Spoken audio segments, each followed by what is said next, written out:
Who are you? You asked for me and here I am. I am your magic mirror, your alter ego, your AK.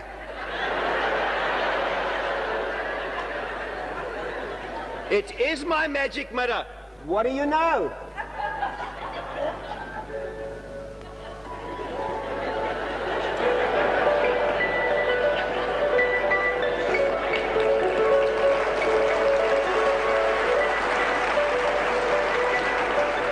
Tucker, it is my magic mirror. Mirror, mirror on the wall, is my dancing so bad after all? Solinka, Solinka, it may be a bore, but as a dancer, you don't score. Mirror, mirror, question 2. Am I a lousy singer too? The answer, I'm afraid, you're ruined. You cannot hold a note in tune. Mirror, now for question 3. What does fate hold in store for me? Your brothers were right. As you will see, a song and dance man, you never will be. Shah! Get yourself together. Pick yourself up. Go out and find yourself a real good chap. The boys were right. Hey fellas, wait a minute, wait for me. Never mind, wait a minute. Just wait a drop. Where are your manners? Don't you say thank you to me? I'm sorry. I'm sorry. Thank you. Thank you. Thank you. That's better, Solinka. Goodbye and good luck.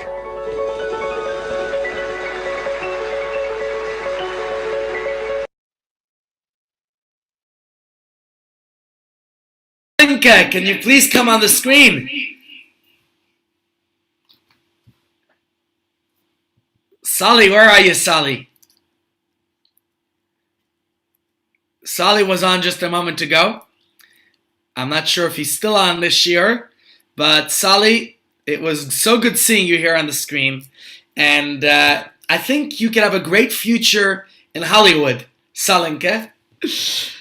Okay, that was really good and fits into today's topic of today's shir. Today's class, we called it Mirror, Mirror on the Wall, as we will be talking about this very theme, about what we see in others, how it's a reflection of ourselves. And I hope you'll enjoy today's shir discussion. We're going to begin in a moment. Just a second, ladies and gents, just before we begin.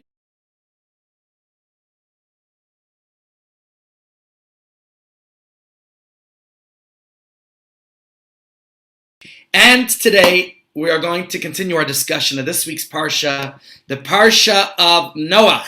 And the portion presents the tale of Noach, a man who watched an entire world be consumed in this devastating flood, with only a handful of people surviving the disaster. Who were the survivors? It included his 3 sons, Shem, Ham, and Yafes. And what's the first thing that Noach does after the flood, as he emerges into this empty and you could say desolate world at the time, after experiencing the devastation, the destruction and everything? What is the very first thing that he does? Anyone know? Well, he's got to start rebuilding. COVID. Oh, sorry, Rabbi. What does he do? Tell us. He builds a mizbeach to say thank you to God. Okay, that's true, but there's something else that happens as well, as you will see in the Parsha, and in fact, it is tomorrow's reading. He plants. He gets to work and he plants a vineyard. And I just want to read a few of the verses to you, just so you get familiar with it. And the verse says that he planted the vineyard, and then, well, actually, it says something interesting. He began to be a master of the soil and planted a vineyard, which I'm not sure what that says was happening before. But it says he drank of the wine and he became drunk and uncovered himself in his tent. And what happens next? Ham, his son, well, he's described here as the father of Canaan. He saw his father's nakedness and told his 2 brothers outside. Shem and Yafes, they took a cloak, they laid it upon both their shoulders, and they walked backwards and covered their father's nakedness. Their faces were turned backwards, and they did not see their father's nakedness. That's the verse. Very interesting little story here. And what I would like to do with you, my friends, today is to focus just a little bit on some aspects of this story for our lesson that we're going to discuss.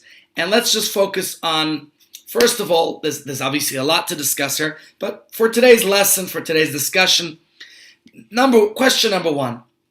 We understand that every story in the Torah is not just a history book. The Torah is our story, right? How do you call a teacher in Hebrew? A mora, right? That's a teacher, very similar to the word Torah. So by the Torah being a instruction manual, a guide to life, the Torah defines its own genre and mission statement. And the Torah informs us about what happened in the past. Obviously, it includes historical events, but many events we don't hear very much detail about them. Even Noach, we don't know that much about Noach's life. Why does the Torah include this little story? What's the relevance of this strange story? Why are we being told about it? And, the Zohar tells us that obviously every single detail in biblical that's included in the Torah has to have a message and lesson for us. The Torah is called Eitz Chaim Hi Lamachazikim Ba. We say this when we lift the Torah. Eitz Chaim Hi Lamachazikim Ba. Torah is a tree of life for those who hold on to it. V'somecheha meushar.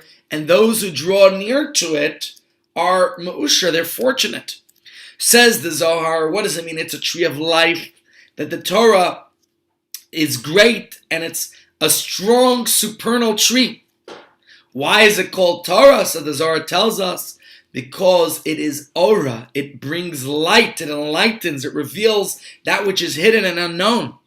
And it's called life, because all supernal life is included within it, and comes from the Torah. And of course, the verse continues that those who hold on to it, meaning those who take its lessons to life, their life will be enriched, are fortunate. So it's clear that the Torah is a guide for our life. And then, of course, we need to know, if the Torah doesn't tell us all that much about Noach's life, but includes this sad and unfortunate incident, what's its message to us? How is this story meant to guide us in our lives? And our second question that we want to discuss here is, for sages and rabbis over the past 3,000 years, more, the Torah, God gave us the Torah 3,333 years ago. It was clear that there's nothing superfluous. There's not a word or letter in the Torah that's redundant, that's extra, that's unnecessary. Large sections of Talmud are based on this very idea. There's a famous actor, forgetting which actor it is, comes to mind. They say that he had producer, very little wastage in his movie productions, meaning whatever footage he's taken, it was mostly used for the actual final product of his movies. Nothing was made to waste. If you think that a movie producer can do that, then how much more so Almighty God in the Torah? And there's large sections of the Talmud that are based on this premise that discuss this. If a verse is lyrically repetitive, if two words are used where one would suffice, or if a longer word is used when a shorter word would have been enough, there's a message here. A new concept, another law, something that can be derived from it. The fact that in our Parsha, the Torah goes on to describe that the animals that Noach brought into the ark, instead of calling them impure, instead of saying that they're tameh, the Torah uses a more refined language, says that are not pure. Every single letter and that's seemingly additional has a message and lesson. And the Talmud tells us that finding the depth in every single nuance of the Torah was one of the unique talents of one of the greatest sages in our history, Rabbi Akiva. Rabbi Akiva, the Gemara tells us tremendously about him, that he knew how to interpret every the extra crowns on top of letters as you might see inside a Torah scroll. Yet the story about the behavior of Noach's sons, if you read it in the verses on the Torah, it's replete with redundancy. You know what? I want to take a minute and actually reread those words, the verse to you, okay? What does the verse say? Shem and Japheth took a cloak, they laid it upon their shoulders, and they walked backwards and covered their father's nakedness. Their faces were turned backwards, and they saw not their father's nakedness. Did you hear that? Did you see how much redundancy, repetitiveness is going on here? Once the Torah says that they walked backwards, why does it repeat in the same sentence that their faces were turned backwards? If you walk backwards, obviously your face is turned backward, no? And then just to analyze the text a little bit more with you, just to look at this a little bit further. Once the Torah tells us that they walked backwards and that their faces were turned backwards, why does the Torah feel the need to conclude it's obvious they didn't see their father's nakedness? Certainly, if you're walking backwards and your face is turned backwards, then you can't see that which lies behind you. No? So Rashi, in our parsha, right here, Rashi addresses this discussion, and his answer is very simple. He says, though the two sons entered Noach's tent backwards, ultimately, when they approached their father, obviously the father was naked, as the verse describes, then they needed to turn their bodies around to cover him. So at that point, their bodies were facing Noach. They pivoted. So the Torah tells us that they made a point to still turn their faces backwards so as not to see their father naked. It wouldn't be appropriate. And this is Rashi's words. Now, that obviously helps us to understand a little bit of the repetition. But why does the Torah feel compelled to conclude again with a redundant statement that they didn't see their father's nakedness? Isn't that obvious from the text? Why does it go out of its way to use extra verbiage here? Now you could comfortably suggest that the Torah is just using, symmetrical style. First, it's telling us Cham saw his father's nakedness, and then it concludes that Shem and Japheth did not see their father's nakedness. So stylistically, that might make sense. Cham saw, and Shem and Japheth did not see. They turned aside. But it's still superfluous, because in Torah, we don't want to have extra verbiage. It's not necessary, even if it's stylistically attractive. So if we look a little bit deeper, we come to realize that there's a difference here between the brothers. Cham saw, Shem and Japheth did not see. That captures the essence of the story. The Torah is indicating that the difference between the brothers was not just in their behavior, in the sense that Cham saw his father's nakedness and went to tell his brothers about it, while his brothers went to cover their father without gazing at his nudity. Rather, the behavioral differences stemmed from a deeper psychological and emotional patterns. Cham saw, Shem and Japheth did not see. Their emotional perceptions of their father's intoxication from drinking wine and his behavior, that I think is a tremendous difference that we have to pay attention to. The story with Noach and his children could serve as another example in the, let's call it, the psychoanalytical constructs that you could see throughout Torah if you pay attention. And we're going to explore and understand the teaching of the Baal Shem Tov on this particular matter. We'll be right back.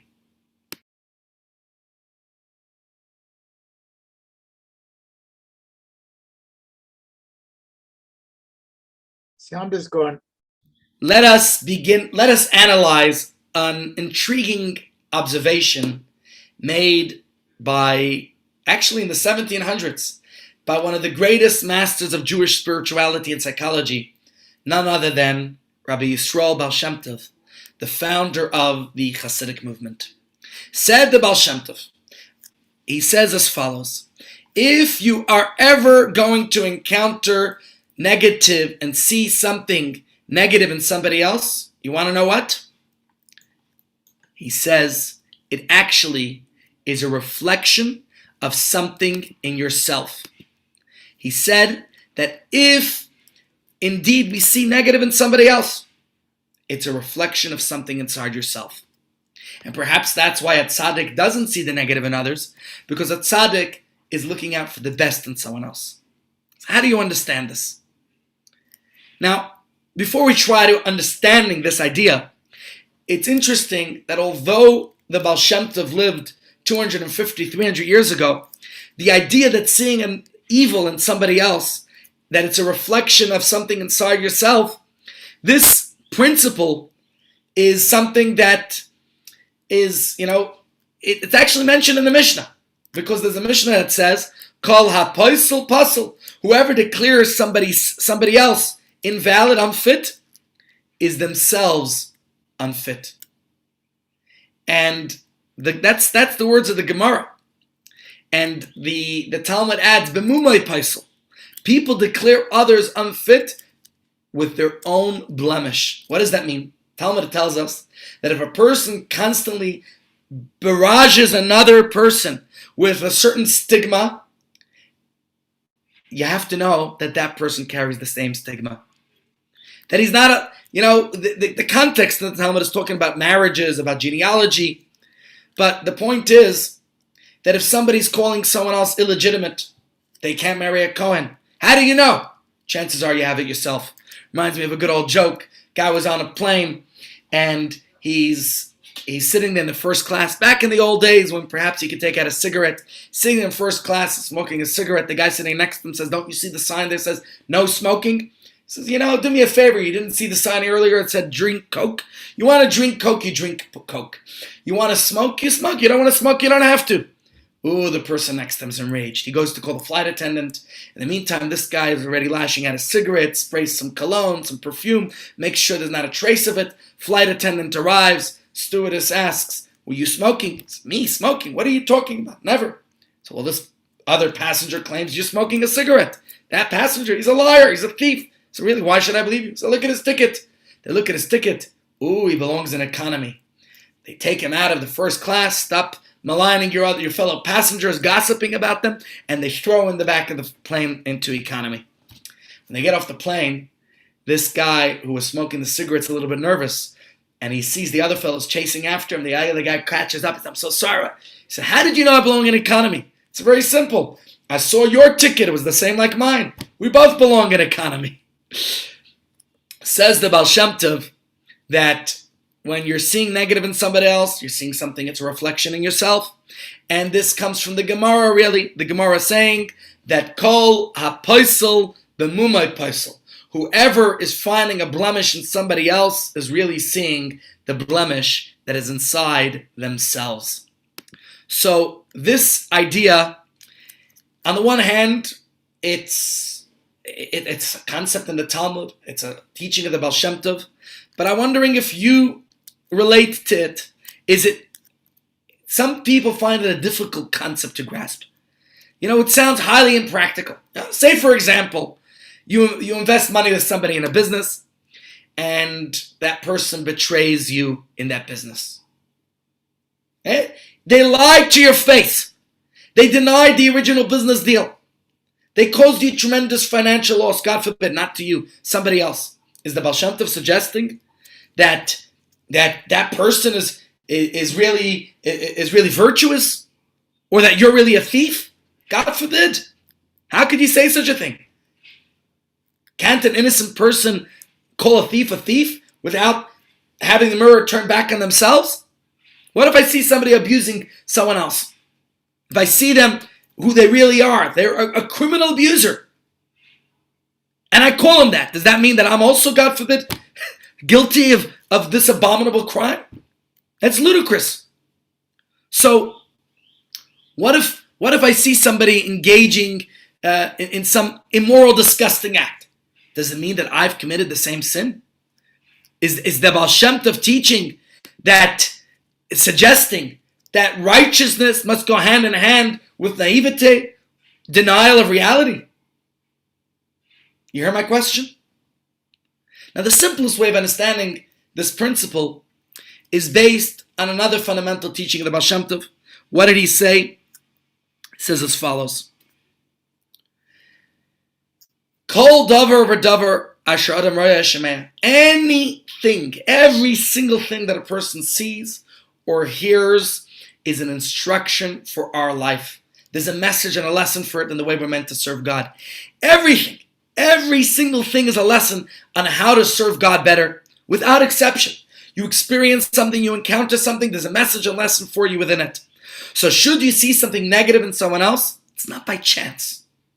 Not for nothing did God orchestrate that you should see Mr. So-and-so doing such and such at this and this time. It's all part of the master plan to help facilitate your divine service. You saw it? God is showing you that you personally need to polish up and repair something within your own life. Why did it have to happen in this way? Why couldn't God simply make you realize what needs to be repaired? Why must you see it indirectly through someone else? The Baal Shem Tov says the answer is simple.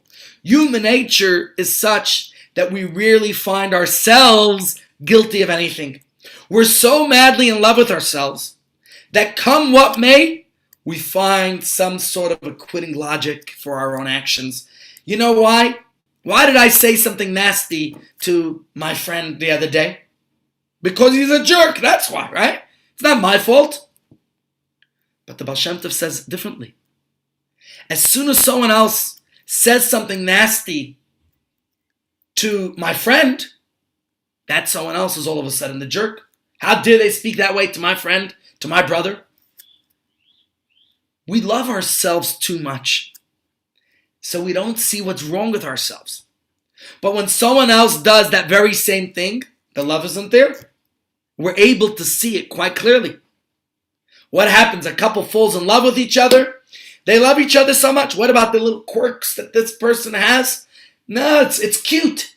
What happens when they fall out of love? It's not so cute. How does that happen? King Solomon was a very wise person. He actually said this in Mishle.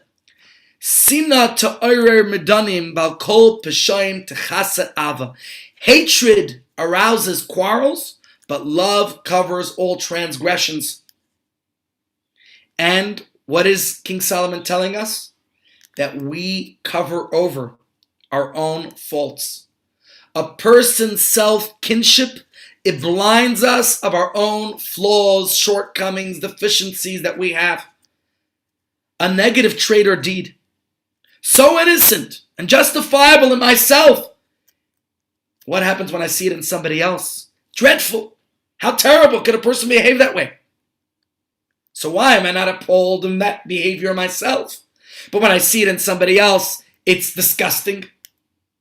So God arranges that a person sees his own blemishes, his own faults, shortcomings, failures through the lens of someone else's deficiencies.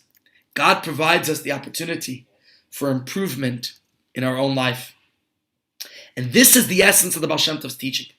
Not that you necessarily possess the depth of evil that others possess. Chances are, if you're seeing bad stuff, it's because there's something that you need to fix within yourself. Doesn't mean it's the same thing. Obviously, when we see something terrible in somebody else, it doesn't mean we possess that same characteristic. So, the Baal Shem Tov is telling us a fundamental principle, that this idea that when we see negative in someone else, it's a reflection of ourselves. But there's another fundamental principle in Judaism, don't we all know? Isn't it to love our fellow as ourselves? Doesn't the Torah say not to harbor hatred in your heart against somebody else? In fact, the verse continues, very famous verse. You should surely rebuke your fellow, but you shouldn't bear their sin. Which means that when you see something negative in somebody else, we're meant to tell that person. But according to the Baal Shem Tov, when you encounter negativity in another person, you should actually see yourself as the source of that problem. Because if you were pure and flawless, you would never have seen the dirt in another person. So instead of rebuking him, perhaps based on the Baal Shem Tov's logic, you should actually rebuke yourself. How could that be? The very notion that you never to rebuke someone else because you should never be seeing negative traits within them doesn't seem exactly the way the Torah is teaching us. Every single Jewish leader throughout history, all great leaders, they rebuked their followers at some point. Now, take the Rebbe. There were certainly numerous times that the Rebbe admonished wrong behavior. You think about the Rebbe is the epitome of love, of care, of concern for all of world Jewry, of all of humanity. The Rebbe reproached different individuals, sometimes even in public. Now, if it was in public, he never did so by name. But when he encountered people lying or gossiping, spreading hate, doing something immoral, the Rebbe spoke out. Why did this tzaddik, a faithful follower and successor of the Baal Shem Tov, why didn't the Rebbe say to himself that the negative behavior he was encountering in someone else was essentially a mirror of his own? If he were pure, he wouldn't see it. So why rebuke them for his personal problem? And how about the Baal Shem Tov himself? Many Hasidic tales relate how the Baal Shem Tov confronted various people for moral shortcomings, for negative traits. How did the Baal Shem Tov, with a tzaddik of extraordinary proportions, how did he see the evil in others? If this is his teaching, did he not live up to his very own teaching? Clearly, my friends, the Baal Shem Tov's words have to be understood in another fashion as well. He was not attempting to poison us with this modern day, sophisticated open-mindedness that, that's pontificated in our universities and magazines, that beheading human beings or blowing up children is not so evil. Somehow we could justify the behavior of ISIS and Taliban. The Baal Shem Tov would never think of reforming a fundamental Jewish teaching to see evil as it is and obliterate it and justify it. As with all of the Hasidic teachings, he was exposing the inner soul behind what the Torah tells us to rebuke another. What the Baal Shem Tov meant, he said there are two ways in which you could observe the negative in other people. There are two ways that you could see the negative in other people. And what are they? So the Baal Shem Tov taught us as follows. Of course, when the Torah says to rebuke another, it is certainly a biblical commandment, right? But the Baal Shem Tov says, either you could see it as a descriptive quality defining that individual, or you could see it as a reality that calls for a particular response from you. Let's take as an example. Let's not call anybody we know. Reuven and Shimon both catch Levi saying a blatant lie or cheating. Now, emotionally, Reuven and Shimon both saw the same thing, but they could have different responses. Reuven's emotional response, he might say, this Levi's a miserable liar, a lowly piece of dirt, a ganav, a gazlan, an obnoxious creep. I used to think Levi was a decent fellow. Now I discovered the truth. He's the scum of the earth. That's one way. For the next few days, Reuven's obsessed with the thought of what a lowlife this Levi, who he thought was a good guy before, is. And may keep it to himself, or maybe, if he really wants to get out there, he'll tell others about it. But his heart is deeply infatuated with hatred, with vengeance, with evil descriptions for Levi. Now, Shimon saw the same thing, but he might have a different response. What Levi did was really not good. It was wrong. It was unfair. It upsets me greatly. Now, what should I do about it? Should I confront him directly and speak to him about it? What should be the best way of going about doing that? Should I instead avoid confrontations and use far more caution in dealing with him? Is it my way, my responsibility to warn other people about the risks of dealing with him? So both people, Reuven and Shimon, they observed the same behavior in Levi.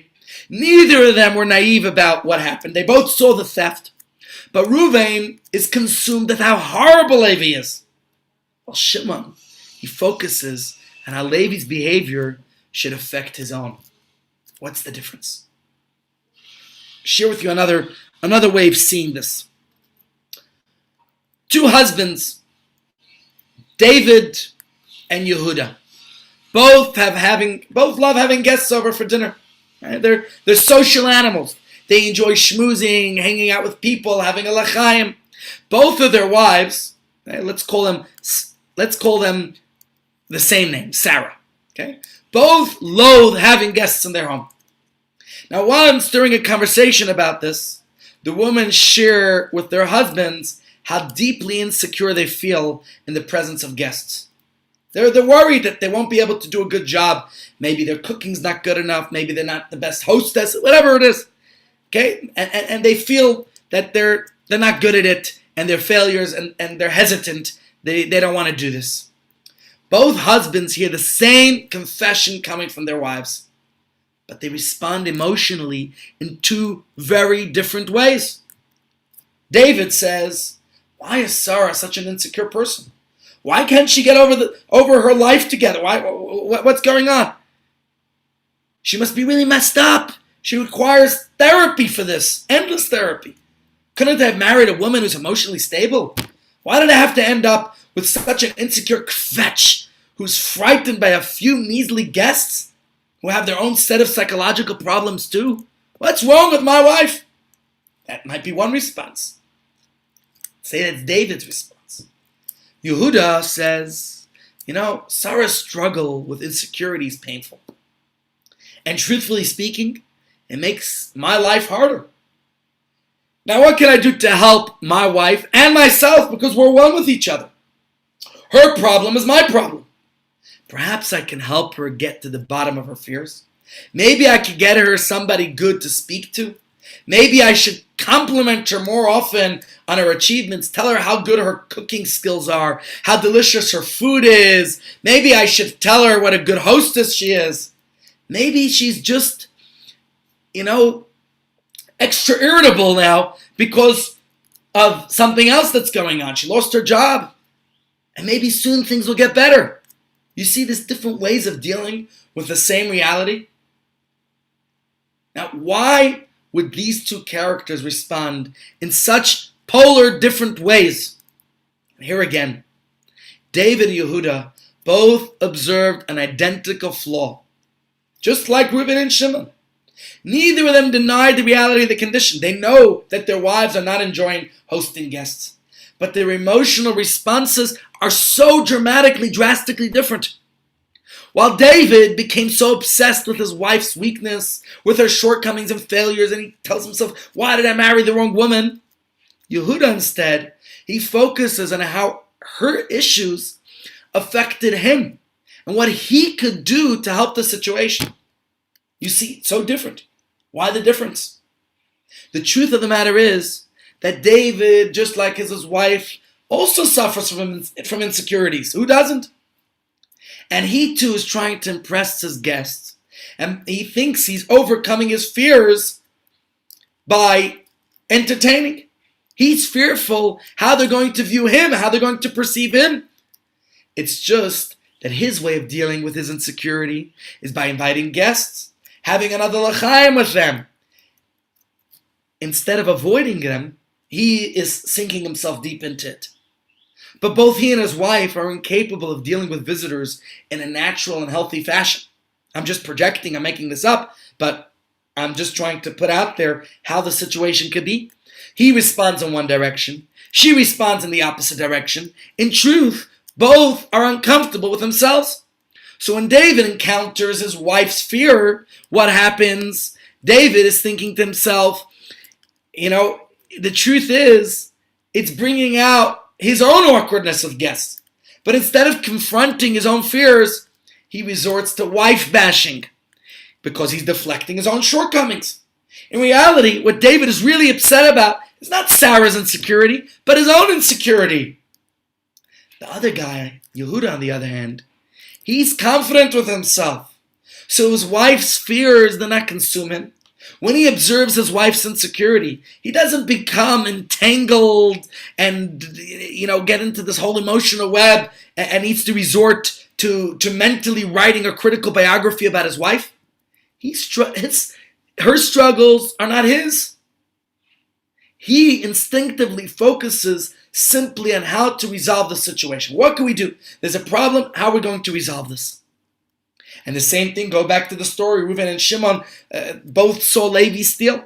The reason why Reuven is so obsessed with telling and retelling others what he saw about Levi's stealing from others, is because something in Levi reminded Reuven about himself. His hate toward Levi is a form of hate toward a part of himself that he has never confronted and resolved. Shimon, on the other hand, never lies, never cheats. He's completely secure and content with his honest and ethical lifestyle. He loves it, he cherishes it. So when he encounters Levi's misdeeds, he focuses on what he can and should do about it. He feels no need to tell himself over and over again how bad Levi is. Why would he be emotionally obsessed with describing another person's nature? Why would someone else's negative profile occupy his own mind unless it was lodging there all along? So my friends, this idea, more or less, is what the Baal Shem Tov meant when he stated that your fellow human being is your mirror. If your own face is clean, the image you perceive will also be flawless. But should you look at your fellow human being and see a blemish, it's your own imperfection that you're encountering. You are being shown what you must correct within yourself. In other words, if you observe a blemish in another human being and find yourself all caught up in what that person's problems are, rather than your own appropriate response to the situation, then very much according to the Baal Shem Tov, perhaps you might be struggling with a similar blemish. Maybe not in the same exact way, but it's time to take a good look in the mirror and confront your own issues. But if you encounter a negative quality or negative behavior in another person, and you do not see his negativity per se, and you don't find yourself enwrapped in defining how horrible and evil that person is, but rather you see in their negativity a call to take appropriate action to stop the behavior or to defend yourself and others from that person, then you're pure. That person's problem is really not your problem. Verstehst? So now we'll look at the verse Halcheach Talcheach and how to fix the problem, how you're meant to deal with it.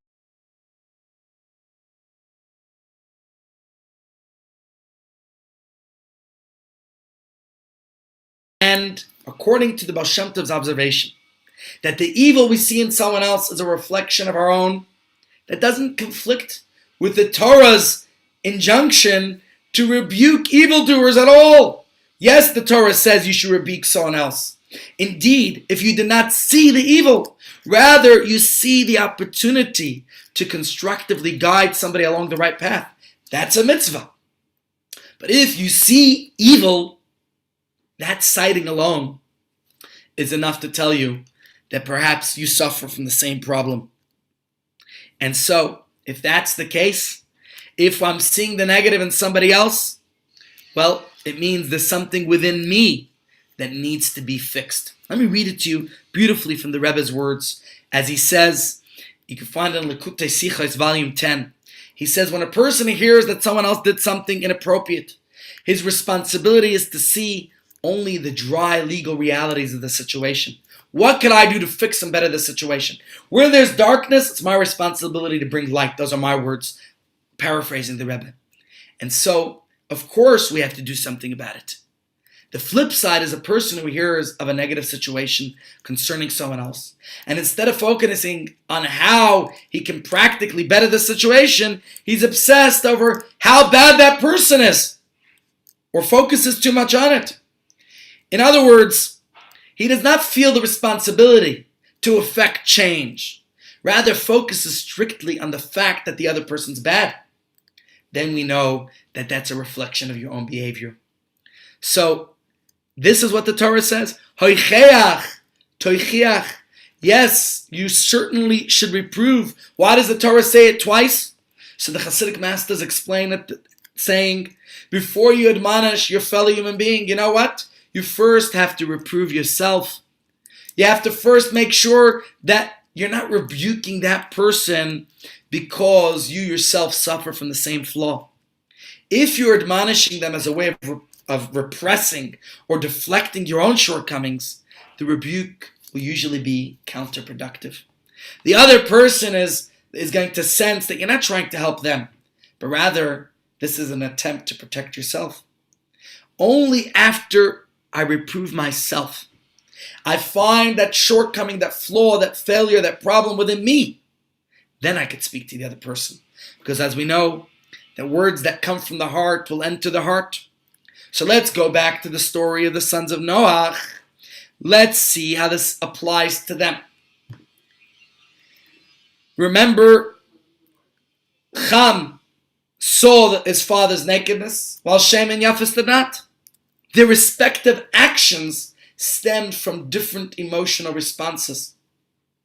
And so, that's the difference that the Torah is attempting to capture when it tells us that Ham saw his father's nakedness and Shem and Yafes did not see it. Ham himself struggled with promiscuity, with immodest passions, with shameful trends. So you know what? When he observed his father in a shameful and degenerate condition, he actually saw his father's nakedness. He saw his father as drunk and naked. Noach was a mirror of Ham himself. Shem and Yafes, on the other hand, they were not as morally debased as Ham. They were more refined inside. It was not only that they walked backwards to avoid the physical sight of their nude father, but really, in their mental experience, they didn't see their father's nakedness. When they heard from their brother about what had happened, what transpired with their father, they didn't see in the message a description of how lowly their father fell. Rather, what they saw in the experience was their own responsibility to maintain the ethos of moral modesty, to go and cover their father. That's what they saw. Shem and Yafes did not get entangled in their father's problem because they themselves were not part of the problem. They were liberated from it. They focused instead on their duty, on the solution to help their father in this vulnerable and painful moment of his. And so, my friends, this is the timeless lesson of the Torah for each and every one of us from this episode. When we point the finger at someone else, we have to remember that simultaneously, you know what?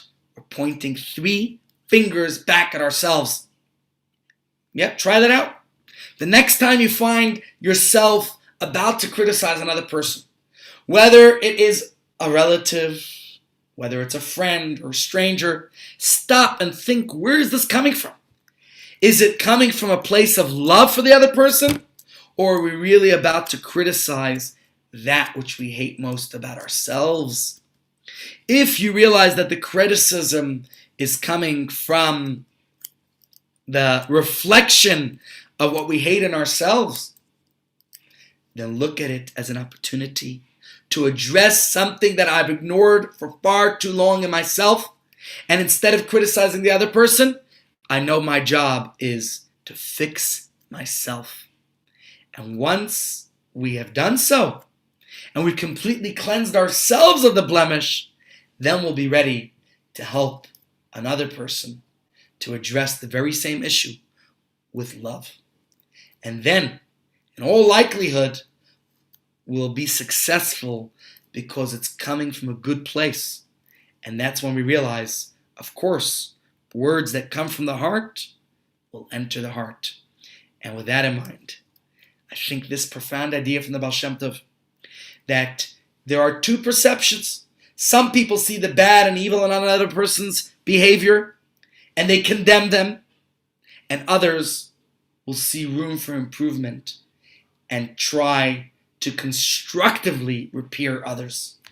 And I think based on this idea, we learn from the Baal Shem Tov's teaching that another person's evil is a reflection of our own, and it doesn't conflict with the idea to tell someone when we see something wrong. The Baal Shem Tov speaks and tells us that when we see that reflection of something inside ourselves, we have to work on fixing it in ourselves, and then we'll be able to help others and fix what's inside them as well. And then it will be most effective. Any questions, ladies and gents? Don't be so shy. If you are with someone, say,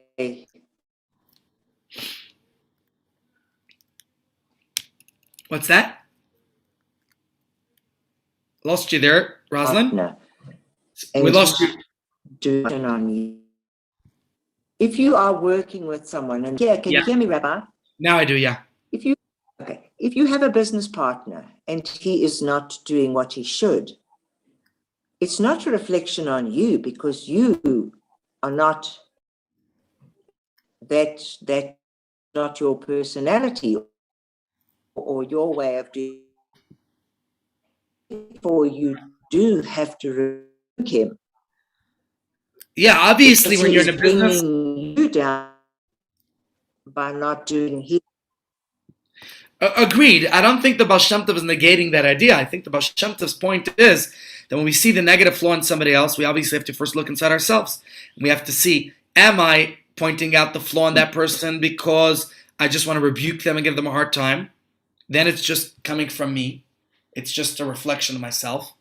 Or is it really, and then if it's critical, if it's real, if what I'm seeing is something detrimental, then I have to realize it's not the person I need to criticize, but it's their behavior. It's what's wrong with the way things are getting done, and therefore I have to change that. So then it's not the person. Don't attack the individual. We're looking at how we're going to fix this problem in the business. Take the problem. Deal with the problem. Not Exactly that. We're dealing with the problem, not with the people. Okay. Any other questions?